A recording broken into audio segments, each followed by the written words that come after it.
Hello বন্ধুরা, welcome back to my channel বংওয়াই vlogs. আজকে আমি নিয়ে যাব আমাদের পাড়ার মেলার সফরে। আমার সাথে থাকো আর দেখতে থাকো আমি কি কি করেছি ওখানে। তাহলে শুরু করি। হ্যালো বন্ধুরা, তো এখন দেখতেই পাচ্ছ বাড়িতে আছি, যাব মেলাতেই যাব। তো ওখানে বর বাইরে দাঁড়িয়ে অপেক্ষা করছিল, তারপরে দুজনে মিলে বেরিয়ে পড়লাম মেলার উদ্দেশ্যে। তারপরে চলে গেলাম মেলায়। মেলাটা এখান থেকে, আর মেলাটা না অনেকটা জায়গা জুড়ে হচ্ছিল। তো এখানে কিছু স্টিলের বাসনপত্র, কাঁসা পেতলের বাসনপত্র, তাছাড়া আরও অনেক আনুষঙ্গিক জিনিস বিক্রি হচ্ছিল। আর মেলাতে নর্মালি যেরকম দোকান থাকে, এই মেলাটাতে কিন্তু তুলনামূলক একটু আলাদাই।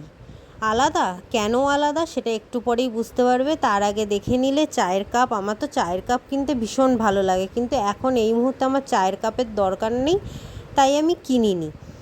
আর এখানে সমস্ত রকমের বাসনপত্র, মানে বাসনপত্রের সম্ভার এখানে প্রচুর ছিল। আর এখানে ইয়াররিংস, অফ যেটা দেখলে আমি লোভ সামলাতেই পারি না, আমাকে কিনতেই হবে। আমার কাছে কিন্তু প্রচুর ইয়াররিংস আছে, কিন্তু কি করা যাবে বলো, তবুও তো কেনার লোভটা সামলাতেই পারি না, নিজেকে রেসিস্টও করতে পারি না।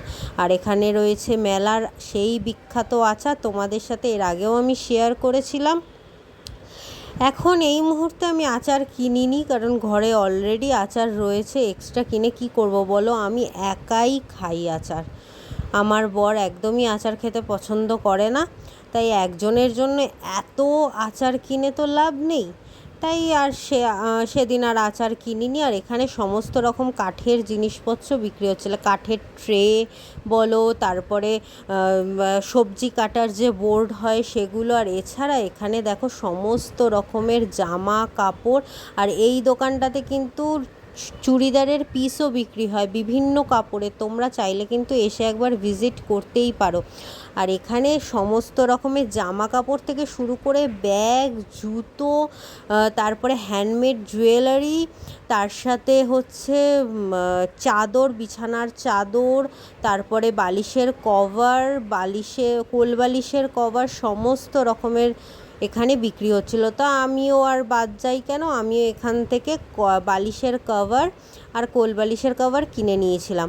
আর কি কোল বালিশের কভার কিনেছে আর কী ধরনের কভার সেটা আমি তোমাদের সাথে পরে শেয়ার করব, সেটা বাড়িতে এসে শেয়ার করব। আর এখানে দেখো সমস্ত রকমের ফটো ফ্রেম, বিভিন্ন রকমের ফটো ফ্রেম এখানে বিক্রি হচ্ছিল, আর খুব রিজনেবল প্রাইস। এখানে আমার হরিণটা যেটা দেখলে না, ওই ফ্রেমটা আমার খুব পছন্দ হয়েছিল, কিন্তু ওটা আমি এখন এই মুহূর্তে আনিনি। কেন? কারণ আমার ঘরে এখন লাগাবার মতো পরিস্থিতি নেই, তাই আমি আনিনি। আর ওটা খুব মিনিমাল প্রাইস, ওটা 650 দাম ছিল। আর দেখেছো মেলার সেই বিখ্যাত কটকটি, জিলাপি, গজা, জিভে গজা, অনেক রকমের জিনিস ছিল। কিন্তু এখন তো আমি মিষ্টিটা অ্যাভয়েড করছি, তাই আমি আর খেলাম না। কিন্তু আমি একটা জিনিসের ক্রেভিংস আমি কিছুতেই সামলাতে পারি না, সেটা হচ্ছে ঘুগনি। আমি এর আগেও যেদিন এসেছিলাম তোমাদের সাথে শেয়ার করেছিলাম, এই ঘুগনিটা মাত্র 20 টাকা। 20 টাকায় অনেকটা ঘুগনি দিয়েছিল। আর এই ঘুগনিটা কিন্তু খেতেও খুব সুন্দর ছিল, আগের দিনও ভালো ছিল, আজকেও ভালো লেগেছিলো। তো তাই আমি একটু ঘুগনি খেয়ে তারপর এখানে চলে এসেছিলাম একটু শাড়ির দোকানে। এখানে বিভিন্ন রকমের শাড়ি পাওয়া যাচ্ছিল, তার সাথে চুড়িদারের পিস, সমস্ত রকমের। এখানে মেনলি উড়িষ্যার জিনিস পাবে, কটকির জিনিসও পাবে। আর এখানে দেখো সফট টয়, ছোটোবেলায় সফট টয় পছন্দ করতাম, বড়োবেলাতেও সফট টয় পছন্দ করি। বয়সের সাথে সফট টয়ের পছন্দের কোনো রকম কোনো মিল নেই। এখানে সব রকমের বয়সেই সফট টয় পছন্দ করা যায়। তার সাথে নিয়ে নিয়েছিলাম লস্যি। আমি এখানে সমস্ত রকমের মোটামুটি খাবার দাবার খেয়েছিলাম, কিন্তু সব জিনিস আর তোমাদের সাথে শেয়ার করতে পারিনি। আর লস্যিটা ভীষণ ভালো ছিল, কিন্তু চিনি ছাড়া খেয়েছিলাম আমি লস্যি, কারণ আমি সবসময় চিনি ছাড়াই খাই। আর এখানে সমস্ত রকমের দোকান ছিল, বাচ্চাদের চড়ার জিনিস, সেখানে বিভিন্ন রকমের খেলনার জিনিস। আর তার সাথে আমি চলে এসেছিলাম বেলুন ফাটাতে। আমার এটা ভীষণ রকমভাবে ভালো লাগে, আমি যেইখানে মেলায় যাই আমি সেখানেই বেলুন ফাটাতে চলে আসি। তো এখানে কটা বেলুন ফাটিয়ে নিচ্ছিলাম, কিন্তু 6টা 20 টাকা ছিল, কিন্তু এখানে মাত্র আমি 3টেই ফাটাতে পেরেছিলাম, তারপরে আর ফাটাতে পারিনি। নর্মালি কিন্তু আমার এরকম হয় না। তো তারপরে এখান থেকেই একটু সবজি কাটার একটা বোর্ড নিয়ে নিচ্ছিলাম, কারণ আমার লাগবে ঘরে। তাই তারপরে রাস্তায় হঠাৎ করেই দেখা হয়ে গেছে আমার বদ্দির সাথে।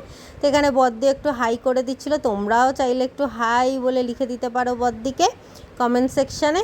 আর এখানে আমার বর অনলাইন পেমেন্ট করতে ব্যস্ত ছিল, সেটাই একটু তুলছিলাম, আর কিছুই না। তারপরে বরের সাথে মেলাটা ভালোভাবে ঘুরলাম।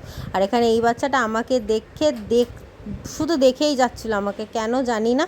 তো তারপরে চলে এসেছিলাম ফুচকা খেতে। জল ফুচকা খাইনি, আমি খেয়েছিলাম মিষ্টি ফুচকা। তার সাথে হঠাৎ করেই ওয়েদারটা চেঞ্জ হয়ে গেল, বীভৎস ঝড় উঠেছিল আর বীভৎস বৃষ্টি হচ্ছিলো, তাই একটা শেডের তলায় চলে এসেছিলাম ফুচকা খেতে। আমার বর ফুচকার প্লেটটা আমার হাতে দিয়ে গেল।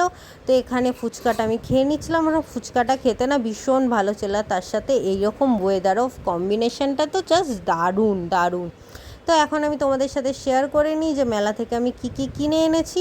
তাহলে চলো ফার্স্টেই তোমাদেরকে দেখিয়ে দিচ্ছি আমি মেলা থেকে কোন কোন বালিশের কভার কিনে এনেছি। তো এই রকম একটা বালিশের কভার, একটা নয় দুটো বালিশের কভার কিনে এনেছি। তার সাথে এই রকম একটা কোল বালিশের কভার। আমার বর আমাকে বলছিল যে এটা নাকি হালকা কালার ডিসকালার হয়ে যাবে, তবুও আমি যেচে পড়ে নিয়ে এসেছি। তো আর তার সাথে ইয়াররিংস তো কিনতেই হবে। এই দেখো এরকম একটা লং ইয়াররিংস কিনেছি। লং ইয়াররিংসের ক্রেভিংস আমার প্রচুর, আমি লোভ সামলাতে পারি না। তার সাথে এইরকম কিছু ছোট্ট ছোট্ট ইয়াররিংসও কিনে এনেছি। এরকম ছোট্ট ছোট্ট ইয়াররিংস না ডেলি বেসিস পরার জন্য ভীষণ ভালো। তো কানে বেশি লাগেও না, খুব ভালোও লাগে, খুব কিউট লাগছিলো আমার ইয়াররিংসগুলো। এই ইয়াররিংসগুলো মাত্র 30 টাকা করে, কেউ দেখে বলবে। আর বড় ইয়াররিংসটাও কিন্তু বেশি দাম না, জাস্ট 30 রুপিস। তো এই বোর্ডটা কিনে এনেছিলাম, এই বোর্ডটা বেশি দাম না, 150 টাকা। যদি ভিডিওটা ভালো লাগে লাইক করে দিও।